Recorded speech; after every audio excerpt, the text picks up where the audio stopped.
एक आदमी हर दिन अपनी तलवार 10,000 बार घुमाता है, वह पर्रिंग की कला में निपुण हो जाएगा। शुरुआत में वह केवल 10 लकड़ी की तलवारें ही रोक पाता था। 5 साल बाद वह आदमी अब 100 लकड़ी की तलवारें रोक सकता था, लेकिन फिर भी संतुष्ट नहीं था।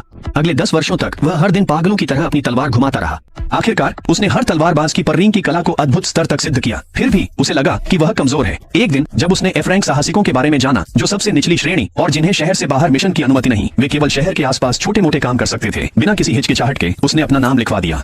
उस दिन के बाद से आप उसे पूरे शहर में देख सकते थे। भले वह हर दिन थका हुआ रहता था, पर पहले से कहीं ज्यादा खुश महसूस करता था, क्योंकि यही उसका जीवन भर का सपना था। एक दिन काम खत्म करने के बाद उस आदमी ने अचानक चीखने की आवाज सुनी। वह बिना सोचे समझे गुफा दौड़ा, लेकिन वहां पहुंचकर उसने एक विशाल मिनोटॉर को पाया।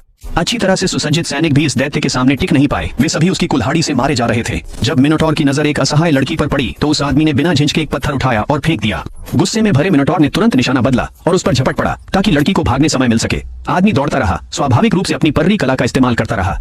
उसने अपनी पर्री से मिनोटॉर के क्रूर हमलों को सफलतापूर्वक रोका। आक्रामक कौशल न होने के कारण वह पीछे हटता जा रहा था। आखिरकार तलवारें हमेशा नहीं टिकती। जब मिनोटॉर एहसास हुआ आदमी की रक्षा नहीं तोड़ सकता, तो जमीन पर पड़ी लड़की मुड़ गया। आदमी तुरंत उसके सामने आकर खड़ा हो गया। चाहे मैं कभी असली साहसी न बन सकूं, मुझे इस लड़की की रक्षा करनी ही होगी। उसे पिता की बातें याद आईं। तुम्हारे सामने कुछ भी हो, दोस्तों के लिए लड़ो, उनके लिए लड़ो जो अपनी रक्षा खुद नहीं कर सकते। पर्री पर्री।